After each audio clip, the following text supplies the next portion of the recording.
محترم ناظرین السلام علیکم ورحمۃ اللہ وبرکاتہ۔ رمضان شریف کا پہلا عشرہ اللہ رب العالمین کے فضل سے ہم سے مکمل ہوا اور ہم دوسرے عشرہ مغفرت میں موجود ہیں۔ رمضان کا یہ مبارک مہینہ صبر کا مہینہ ہے، اور صابرین صبر کرنے والے یعنی اللہ کی نافرمانی سے رک جانے والے اور خیر کے کام میں آگے بڑھ جانے والے، گناہوں کے کاموں سے خود کو روک لینے والے اور رحمت کے کام میں آگے بڑھ جانے والے کو صابر کہتے ہیں۔ قرآن مجید میں سورہ زمر میں اللہ نے ارشاد فرمایا کہ انما یوفی الصابرون اجرہم بغیر حساب، کہ صبر کرنے والوں کے اجر کو ہم پورا دیتے ہیں بغیر حساب، اور اس میں بڑھوتی اتنی کر دیتے ہیں کہ اس کو کوئی شمار بھی نہیں کر سکتا۔ یعنی صابرین صبر کرنے والا جو ہے وہ خوش نصیب ہے کہ جس کے عمل میں کٹوتی نہیں ہوگی اور اس کا عمل مکمل اس کو ملے گا بغیر حساب۔ قرآن کہتا ہے بلکہ اس میں اضافہ ہوگا 10 گنا 700 گنا، کوئی بندہ شمار نہیں کر سکتا۔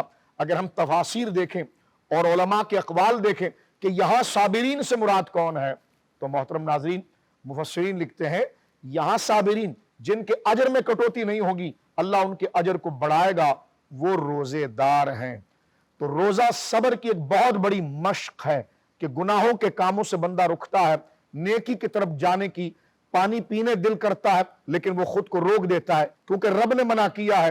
تو روزہ صبر کی پریکٹس ہے، نیک بننے کی پریکٹس ہے۔ تو مجھے اور آپ کو چاہیے کہ جس کام سے رب نے روکا ہم اس سے رکے رہے، تو افطاری کے بعد پھر ہم ان کاموں میں کیسے مبتلا ہو جائیں کہ جو رب کو ناراض کرتا ہے اور اس کے نبی کو ناراض کرتا ہے۔ ہمیں شعور لینا چاہیے کہ روزے نے جو ہمارے اندر اللہ کی سننے اور اس کی طرف آنے اور گناہوں سے دور رہنے کی سمجھ پیدا کی ہے، تو افطاری کے بعد پھر ہم وہ تمام معاملات اور جمع کی ہوئی دولت کو کیوں پراگندہ کر دیتے ہیں اور خراب کر دیتے ہیں۔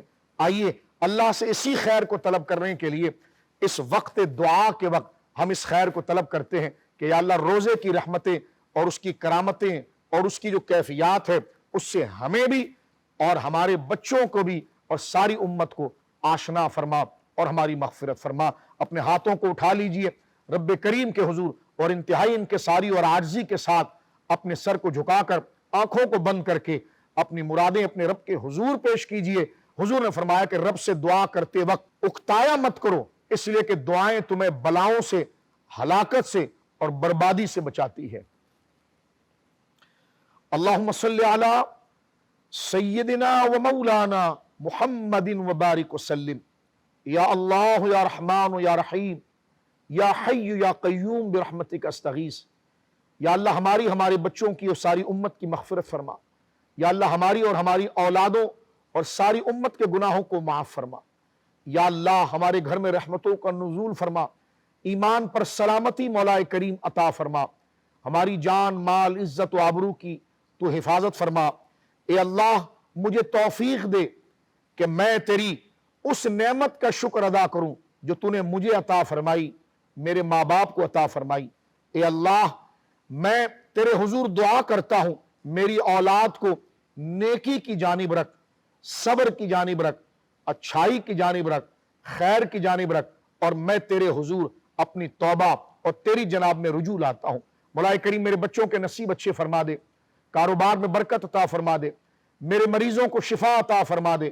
مولا کریم تو ہم سے راضی ہو جا، تلاوت قرآن اور نمازوں کی پابندی عطا فرما دے، تیرے نبی محترم صلی اللہ علیہ وسلم پر ہمہ وقت درود پاک پڑھنے کی توفیق عطا فرما دے، زبانوں کو گناہوں کے کام میں لگنے کی بجائے مولا کریم تیرے ذکر کا ذاکر بنا دے، ہمارے ذہنوں کو، ہماری طبیعتوں کو تیری خوف اور امید کا مولا کریم مرجع بنا دے، اور قبر و حشر کے عذاب سے ہمیں، ہمارے ماں باپ، ہماری اولادوں کو مولا کریم محفوظ فرما، اور کل قیامت میں اپنے حبیب کی شفاعت عطا فرما۔